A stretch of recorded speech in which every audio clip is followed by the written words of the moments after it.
नासिक में मंत्री छगन भुजबल ने आज प्रेस कॉन्फ्रेंस कर जात गणना, ओबीसी हक और जरांगे आंदोलन पर तीखी प्रतिक्रिया दी। भुजबल ने कहा कि जात गणना की मांग नहीं 35 साल पुरानी है। हम कोर्ट से लेकर संसद तक आवाज उठा चुके हैं। इसके अलावा उन्होंने जरांगे पर तीखा प्रहार भी किया। साथ ही ओबीसी आरक्षण पर भुजबल ने बोलते हुए कहा कि दलित और आदिवासी के लिए सीटें हैं, मगर ओबीसी के लिए नहीं। ये अन्याय है। ओबीसी को नजरअंदाज कर बीजेपी की ताकत नहीं बढ़ सकती। राजकीय लाभ घेतात आणि तेवढ्या आक्रमकतेने ओबीसी साठी लढत नाही।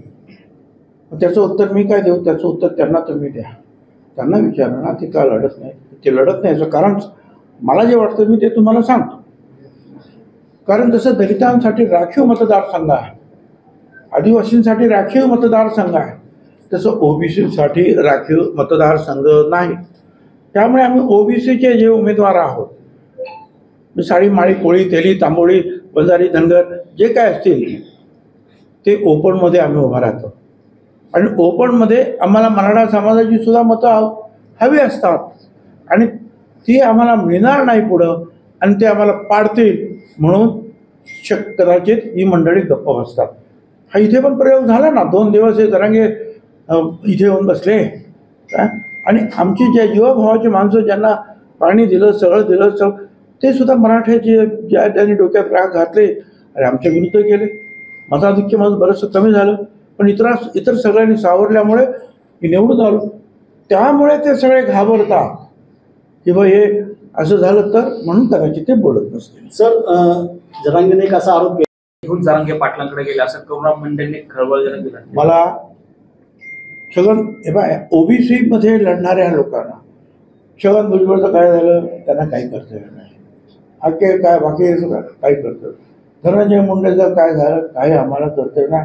कोणाचं काही काय, आम्हाला फक्त ओबीसी साठी लढणारा जो आहे तेवढ्याच पुरता आमचा विषय आहे आणि तिथं आम्ही एक होऊन ताकदीनं लढणार। सर, बाकीचं प्रत्येकाचं आपापल्या वैयक्तिक जीवनामध्ये जे प्रॉब्लेम्स आहेत ते सोडवतात ते। सर, ओबीसी महाएल्गार सभेत आपण जरांगे व विखे यांच्यावर टीका केली आहे आणि त्यासोबत आपण जात गणनेची एक मोठी मागणी केली आहे। होय, बरोबर आहे की आम्ही जात गणनेची मागणी मी आज करीत नाही। गेली 35 वर्ष मी जात गणनेची मागणी संपूर्ण देशामध्ये करतो। ती रामलीला मैदानावर दिल्लीमध्ये केली, ती पटनाच्या बिहारच्या पटनाच्या गांधी मैदानावर केली, सगळीकडे करत आलो की जात गणना करा।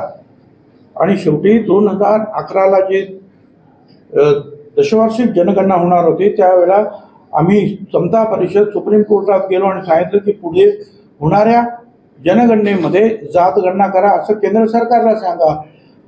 सुप्रीम कोर्टाने त्यांना नोटीस दिली भारत सरकारला। मग समीर भुजबळ जे खासदार होते त्यांना सांगितलं तू आता लोकसभेमध्ये उभा राहा।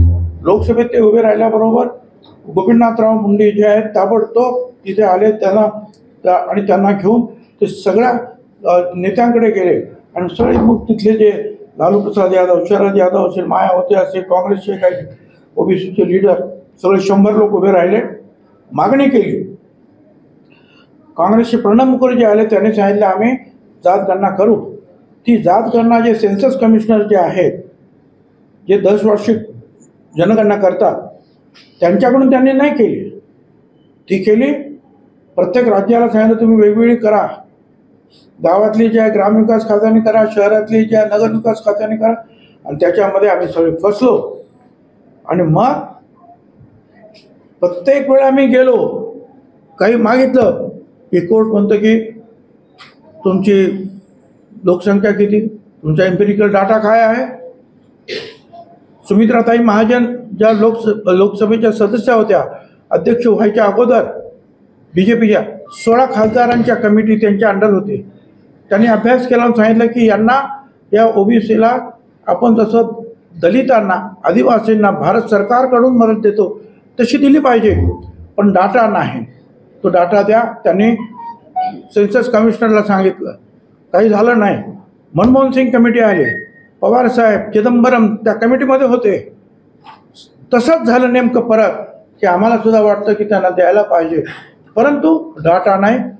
सेन्सस कमिशनरने तो डाटा गोळा करावा आणि ते करतच नव्हते आणि झालं तर झालं, आम्हाला आणि मग आज आम्हाला आनंद हा आहे की आताचे प्रधानमंत्री महोदय मोदी साहेबांनी जाहीर केलं की आम्ही जातगणना करू आणि आमची ती अपेक्षा आहे.